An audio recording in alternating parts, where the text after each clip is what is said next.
20 million, auction in 6 hours. The billionaire's hands were shaking so badly, the glass nearly slipped from his grip. The call had ended. The room was still ringing.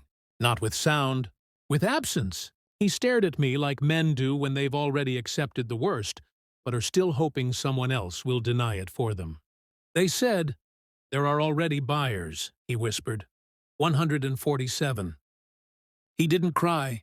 He didn't scream. He just folded inward like a building that knew the explosion was coming.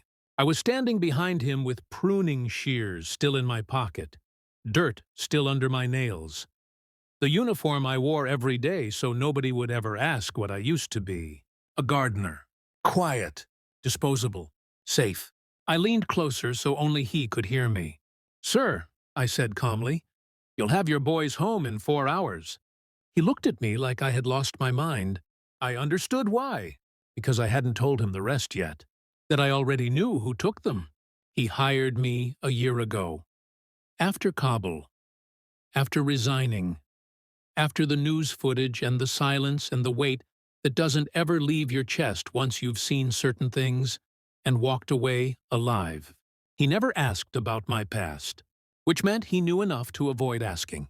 His twin sons were 7, sharp-eyed, quietly observant. The kind of children who notice everything adults think they're hiding. They used to follow me through the garden, ask questions about roots, about how vines strangle walls slowly, about how roses can look perfect while hiding thorns. They trusted me, which is why the first crack didn't come from fear. It came from confusion. 3 weeks ago, one of the boys asked me something while we were kneeling near the hydrangeas. "Why does Mom's friend come at night when Dad is traveling?" His voice wasn't curious. It was unsettled. Children don't understand betrayal, but they recognize disruption. I said nothing, just listened. Later, I started noticing things. Not dramatically, not like a movie. Just the way people who survive learn to notice. A car that idled too long outside the gate. A staff member who lingered in hallways for no reason. A phone that was always on silent. The wife smiled the same way she always did. Soft, controlled, practiced. But there was something new behind it. Urgency. People who are hiding something valuable start behaving like time is running out. I didn't confront.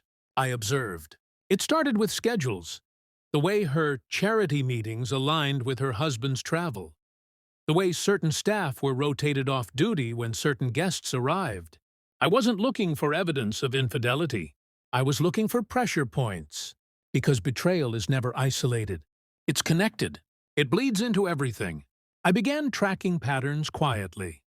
Nothing illegal. Nothing dramatic. Just memory, timelines, behavioral shifts. And then the boys disappeared. Not violently. Not loudly. Picked up from school by someone authorized. Someone with the correct name.